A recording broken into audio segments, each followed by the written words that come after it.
Welcome to the Simple Endurance Coaching's Everyday Cyclists and Runners Guide to Performance video podcast. I'm Paul Werlowski, head coach and owner of Simple Endurance Coaching. And each week we talk about one thing that seems to be working for everyday cyclists and runners for their performance, health, and fitness. Subscribe to the podcast and sign up on the website, simpleendurancecoaching.com, for a free core strength and stability video with 6 great core exercises. Here's this week's podcast. Are you an older cyclist ready to take your cyclocross game to the next level? Or maybe you're a seasoned master of the sport, or a master or a veteran of gravel racing, looking for ways to enhance your performance on those challenging, muddy tracks. We're going to delve into the world of strength training for cyclists and specifically focus on how it can benefit masters, usually over 40 years old, male and female, in cyclocross.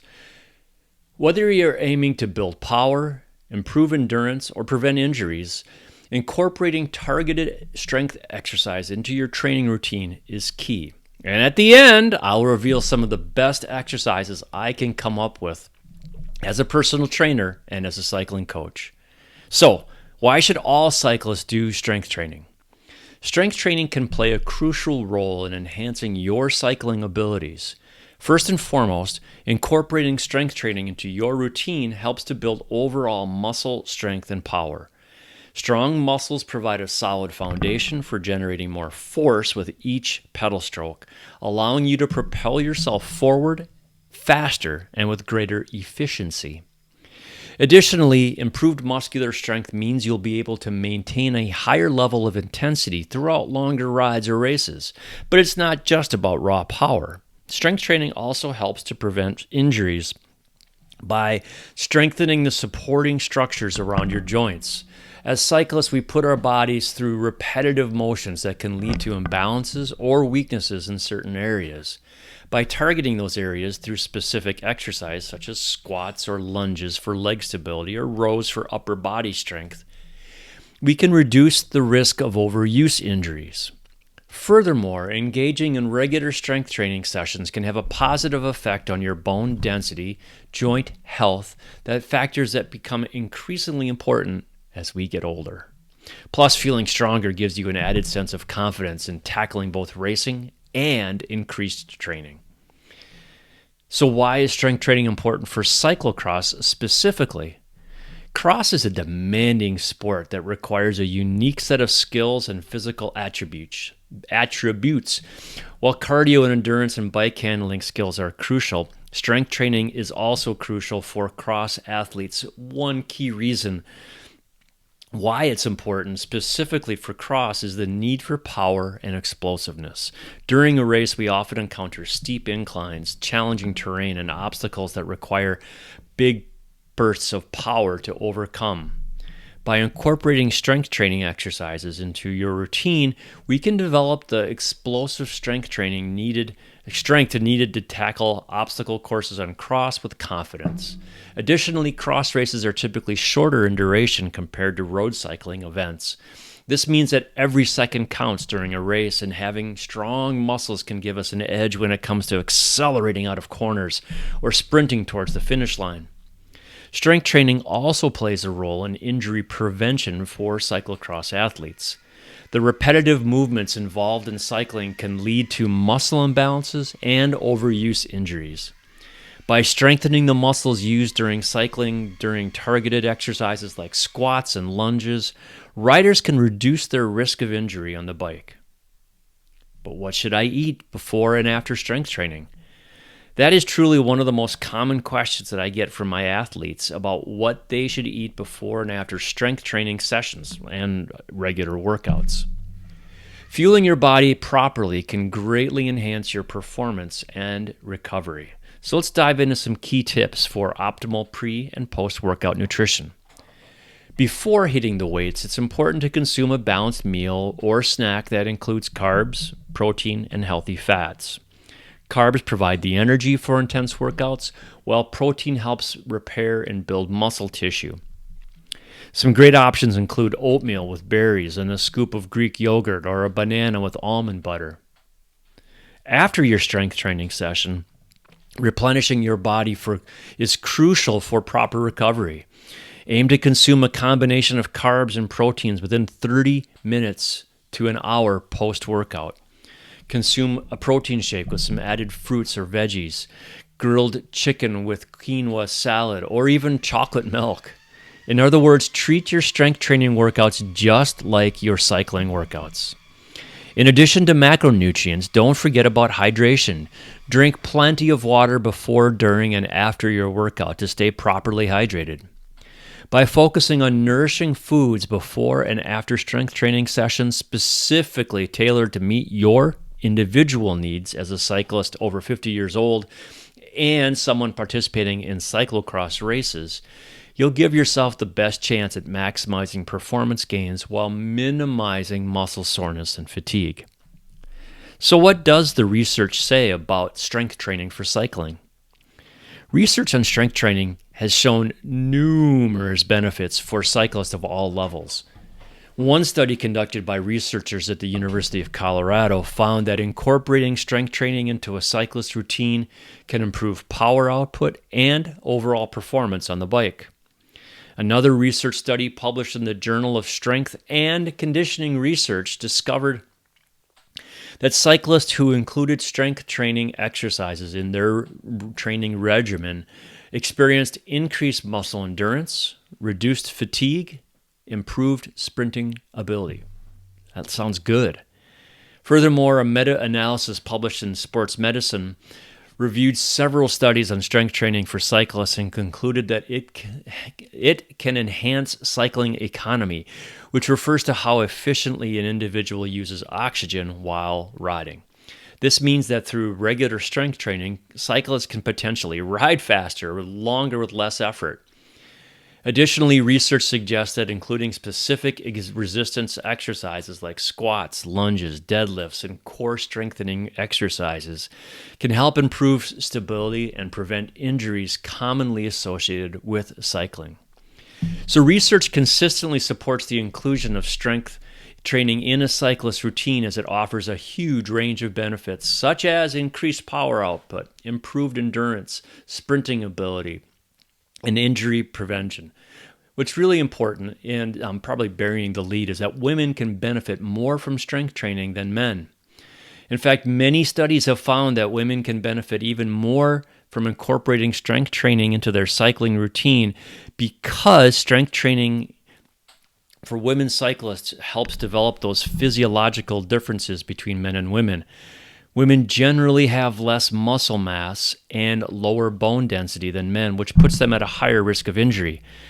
By including strength training exercises in their workouts, women can increase muscle mass and improve bone density, ultimately reducing their risk of injury. And that's why lifting heavy shit is so important for women. Research suggests that regular strength training may offer additional benefits specific to female athletes. For example, strength training for older women has been found to help regulate hormone levels and reduce symptoms associated with menstrual cycle irregularities or hormonal imbalances. But here's the big question. When should I strength train during a week of training?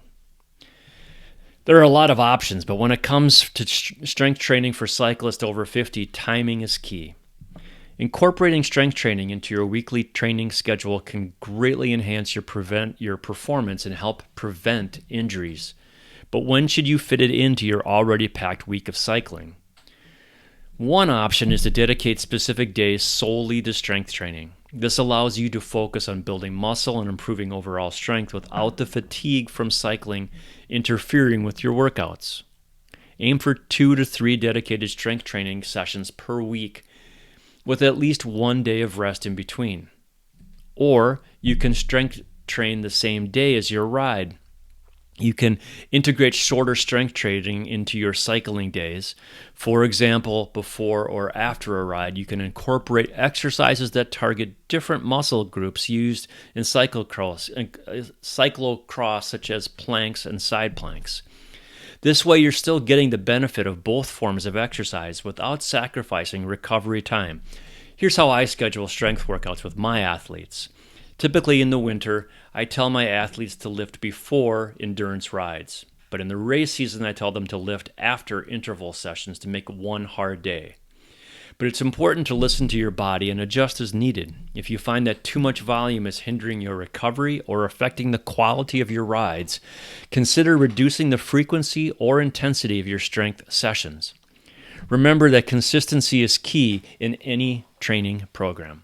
So find a schedule that works best for you and stick with it throughout the season to see optimal results on race day. Should I keep strength training during the race season? Yeah, I try to keep athletes, especially the masters riders, lifting all year long. Maintaining your strength can help prevent injuries and improve performance on race day. We typically keep lifting after intervals, but how much weight we lift doesn't matter, just that we fatigue the muscles that might not get worked during the intervals. It's important to listen to your body and prioritize rest and recovery, though, when needed. The decision of whether to continue with strength training during the race season should be based on what works best for you as an individual athlete, and this is the challenge of scheduling a cyclocross season. Remember that every cyclist is unique, so what may work for one person may not necessarily work for another. Generally, though, masters riders should keep strength training at least once throughout the season, keeping the weights heavy and the reps few. So here's the big reveal. 7 of the most important strength exercises for masters cyclocross racers. For master cyclists looking to improve their cross performance through strength training, here are some specific exercises to consider. Number 1, my favorite, deadlifts, especially sumos. It's a compound exercise that primarily work your posterior chain, your hamstrings, glutes, and back. They help improve overall lower body strength, stability, and power transfer. Begin with lighter weights and focus on proper form before increasing the load. I typically recommend sumo deadlifts because there is less stress on your back as you bend to pick up the weights. Number 2, squats. They target your quads, your glutes, and your hamstrings, which are essential for generating power during pedaling and navigating challenging terrain. Start with just body weight squats. Gradually progress to weighted squats as you build strength. I would do squats, front squats, or hold 2 dumbbells at shoulder height. Number 3, lunges are excellent for developing unilateral leg strength and stability, which is crucial for balance during cross. I especially like both side and lateral lunges to build your side butt muscles, and walking lunges. Walking lunges create instability that forces your core to work harder. Plus, if you carry weight at your shoulders, you create more instability. Number 4, plyometric exercises like box jumps, squat jumps, and lateral bounds help develop some explosive power and reactive strength. These exercises mimic the dynamic movements required during cross races, such as navigating obstacles or sprinting out of corners. The key to plyos, though, are to start slowly and not do too many, and to land softly like a ninja. Number 5, kettlebell swings. If you haven't learned how to do these yet, they are great for building strength in your hips. The motion is pushing your butt back and then popping it forward. Number 6, core exercises. A strong core is essential for stability in bike handling and cyclocross. Planks, side planks, and hollows are the most effective exercises for developing core strength, including exercises that strengthen your lower back, such as Supermans or back extensions, to maintain balance. If you haven't signed up for the blog, you can get 6 free strength videos. And finally, upper body pushes and pulls. Do push-ups, pull-ups, chest presses, rows, and other push and pull movements to build upper body strength to maintain stability on the bike. Yoga is also a great strength training tool. It can be a great way to build strength and mobility for master cyclocross racers. I'll include a link in the description below for an article I wrote about yoga strength. Plus, I have an inexpensive yoga strength course designed specifically for cyclists and runners. Thank you so much for watching this edition of the Simple Endurance Coaching video podcast, the Everyday Cyclists and Runners Guide to Performance. Each week, we dive into what's working in endurance sports training for everyday cyclists and runners. Find the full article on my blog linked down below in the notes.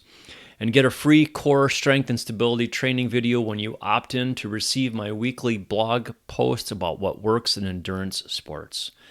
Sign up below for a virtual coffee so we can discuss your adventure goals, we can answer your questions, and talk about making your endurance training more effective, fun, and simple with a capital S. Thank you, and I'll see you out on the road.